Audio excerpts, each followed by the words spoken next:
At the end of the Neanderthal era, Thorn starts a fire in a cave so the family can have a warm place to spend the night.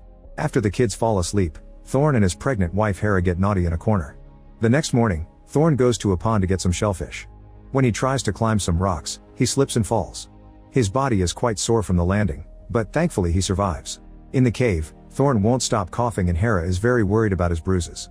The following day, Thorn keeps coughing but it doesn't stop him from searching for food. Eventually he's too weak to continue so Hera takes him back to the cave. For the rest of the day, Thorn can only tremble with fever. His family gives him herbal mix to drink but it doesn't help. His chest is still bruised, so Hera makes a cut and drains some of the blood, then she covers the wound with herbs. This finally calms Thorn down. Sometime later, Thorn is still resting. Hera worries about their survival so she tries to teach her daughter Lark how to start a fire. It takes a few times before it finally works. An excited Lark runs to the cave to show her achievement to her father, only to discover that her baby brother has died.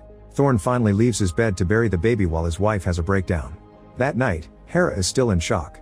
Thorn makes some paint using plants and guides Hera's hand to leave a print on the cave wall. A few days later, Hera's water breaks while she's on a walk. Lark takes her back to the cave but Thorn makes her wait outside while her mother gives birth. A healthy baby is born, although Hera is quite weak afterward. As days pass, Hera continues to be sick. Eventually she dies, and Thorn buries her next to their baby. That night, he adds his handprint to the wall. Sometime later, Thorn manages to carve a little flute that he plays for his kids. After some thinking, he gives Hera's necklace to Lark. When they leave the cave to look for food, they're shocked to find other humans in the area, so they quickly hide and wait for them to leave. However, by nighttime, those people are still around. Thorn gathers their things and decides to leave with his children. The next day, the family discovers that they're being followed, so they try to travel faster to get away. A few mornings later, Thorn is awakened by someone poking his shoulder. He discovers it's the strangers, so he wakes his kids up and they try to run. However, the men surround them and stop them from leaving. Thorn runs to protect his children, nervous because he can't understand these people's language. He's a Neanderthal, and these are Homo sapiens. One of the strangers talks gently to them, making gestures to indicate that he's offering food. Thorn and Lark agree to try the dried meat and smile when they finally understand that the group means well. When the strangers leave, Lark wants to go with them. After some hesitation, Thorn agrees. When the group stops to camp, Thorn feels rather awkward and decides to play his little flute as a distraction. The others ask him to teach them and everyone loves the music, making Thorn feel more welcome. A few days later, they make it to a Homo sapiens village, where the locals are happy to welcome Thorn and his family. They manage to settle down quickly and feel comfortable in their new community. Thorn even likes playing with the kids. When Lark is old enough, she marries the man who rescued them. Both parents give them their blessings and everyone celebrates their union. In 2025, Claire and her co-worker Greg are trying to get dirty, but it's not going well. They realize they're too drunk to do this and decide to quit. Greg wants to sleep, but Claire kicks him out of her apartment. When he wonders if they can do this another time, she turns him down and pretends she's going to work. After Greg is gone, Claire takes care of herself with a toy. The next morning at Princeton University, Claire goes to work. As an anthropologist, she gets to study a Neanderthal skeleton. She receives a text from Greg, but she ignores it.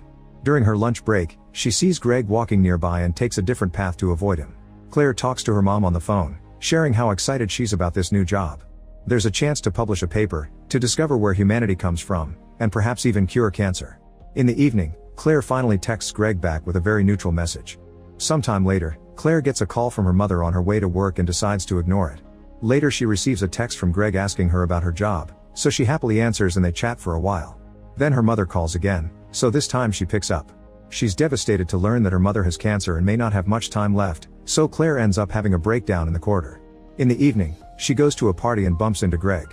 They go to his apartment and this time Claire successfully reaches her climax.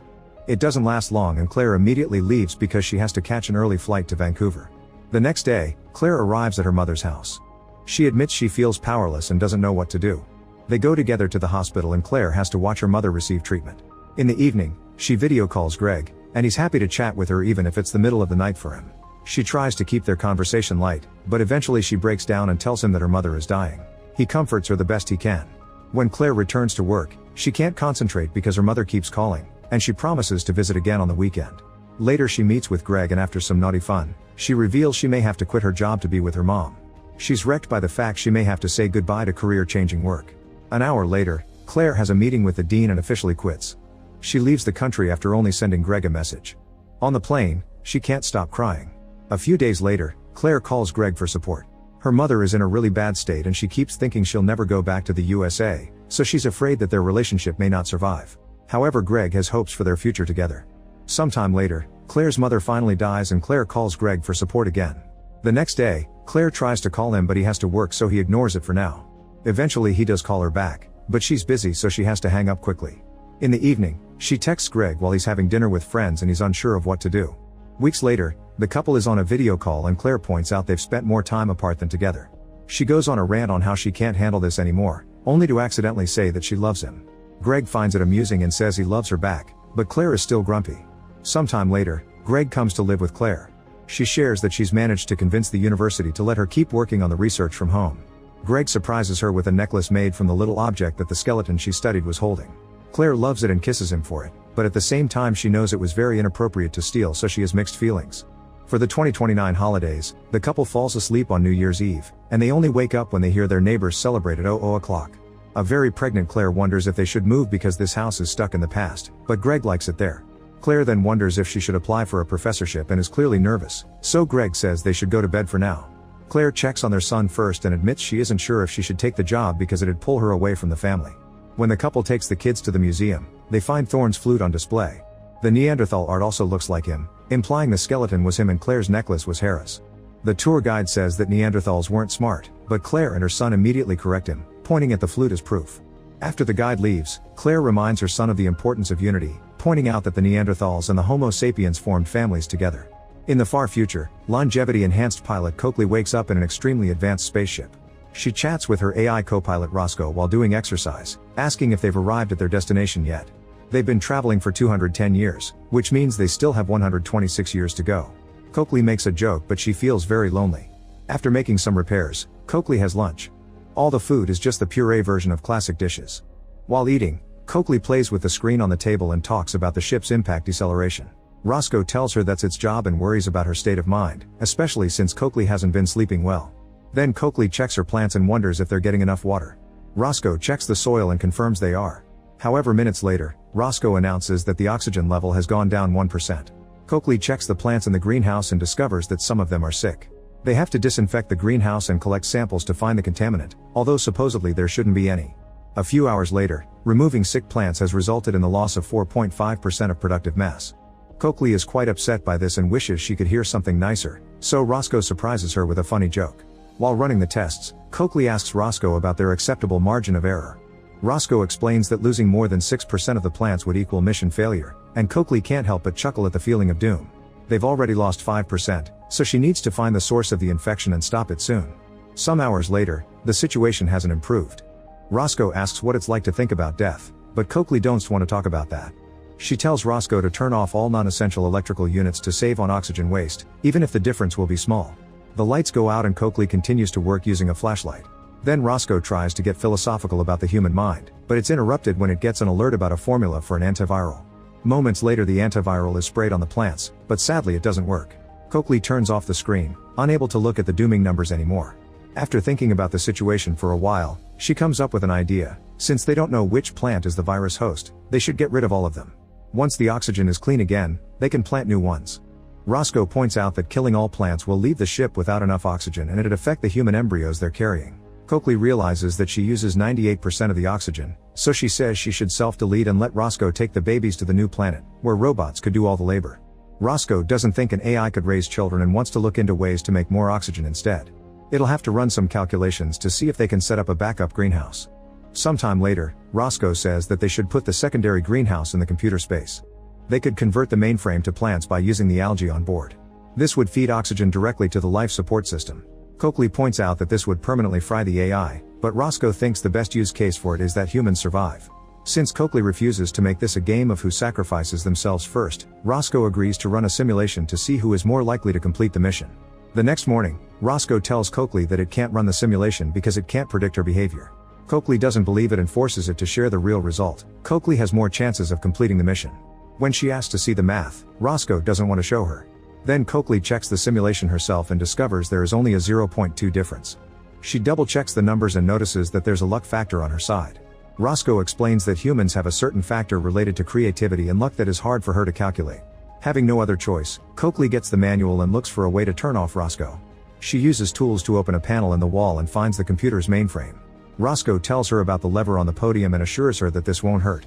When Coakley asks for any last words, Roscoe asks her to take good care of the children. Coakley says that Roscoe was her only friend and cries as she pulls the lever to shut the AI down. The next morning, Coakley feels lonelier than usual because Roscoe isn't there to chat. This doesn't stop her from working on transforming the computer room into a new greenhouse. It takes no time for plants to start growing there. Weeks later, the oxygen in that room is 100% clean. Ready to move on, Coakley checks the manual again to read about artificial wombs. It's extremely complicated, but she manages to set one up in the nursery. Unfortunately, the experiment fails in just a few hours. Coakley refuses to give up and keeps researching while trying the experiment over and over again. After several failed attempts, Coakley finally manages to produce a baby that she names V. When V is old enough, Coakley tells her how Earth was dying, so this ship was made to start a new civilization on a new planet. She also reveals that to achieve this plan, everyone on this ship had their DNA altered. The babies grow extremely fast so they can repopulate quickly, but Coakley ages extremely slowly to be able to complete the mission. She's an exception to the rule, since humans learn that living forever is actually a bad idea. The parallels between the three stories then become clear. Thorne teaches the new generation how to make fire. Claire passes her knowledge to her kids and pushes Greg into being a better father by making him talk to their son when they find naughty movies on the family tablet. Coakley makes 2 more babies and teaches V how to take care of them so she won't ever be alone. They take care of the plants in the computer room together, always saying, "Thanks Roscoe," when they enter. She also makes V run thousands of simulations a day in case of a crisis. V hates these simulations because they often fail, so Coakley gets serious with her. If one day something happens to her, V needs to be ready to take over and fight for the crew's survival. In the past, Lark is giving birth to her own baby. When that kid is old enough, the necklace is passed down. That night, Thorne relaxes by the fire and dies in peace knowing his family is safe. When the family buries him, they add another handprint to the wall and put the necklace in his hand. In the present, Claire and Greg hear their adult son talk about a new science called elixir that will help people live longer. Backstage, they leave the necklace for him with a supportive message. On their way home, they discuss the elixir and agree they don't want to live forever, since it makes life seem very improbable and finding the end adds meaning to it. When Claire dies of old age, her sons cry by her bedside. In the future, the alarm rings as the spaceship starts to shake until it finally lands on the new planet. Coakley suits up since she'll be in charge of investigating. Before leaving, she opens a drawer to reveal the necklace, which she gives to V as a sign of leaving her in charge. The spaceship opens and Coakley steps onto a land of flowers. Many years later, humanity has finally rebuilt a new society. V has grown so fast that she ends up dying of old age before Coakley, and she's buried with the necklace. Coakley returns to the old spaceship to have a breakdown, since no parent should see their own kids die. Make sure to subscribe and turn on notifications so you can watch more videos like this. Thanks for watching.